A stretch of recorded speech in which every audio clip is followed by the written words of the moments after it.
Mga residente sa barangay Pagatpat sa Cagayan de Oro City na perwisyo na sa ilabihang kadaghang lamok sa ilang mga panimalay. Nabalakan na sila, ilabi pa nga mitaas na ang kaso sa dengue sa syudad. Aniya ang balitang barangay ni Cyril Chavez. Sa kuha ni Marily Jane Aron sa palibot sa ilang panimalay, makita ang kadaghan sa lamok nga nagtapok sa ilang mga pader, portahan, mga bulak ug ubang pang parte sa ilang panimalay. Matud pa, nahitabo kini pagkahuman sa sagunson nga pag-ulan sa syudad. Problema gayud kuno ang hatod niini kanila, ilabi pa nga nagkataas ang kaso sa dengue sa syudad.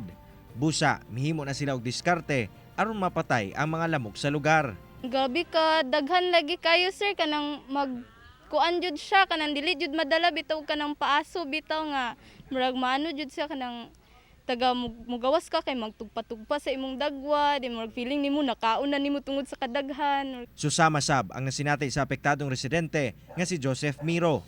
Nabalaka siya sa posibleng epekto sa kadaghang lamok sa ilang lugar, labi pa nga ubay-ubay sab ang iyang mga alagang iro. Kung perwisyo rate nato is 9 to 10, 1 to 10 is naagid siya sa 10. Oo, kay dili man pud mi basta-basta na maka-standby diri sa gawas.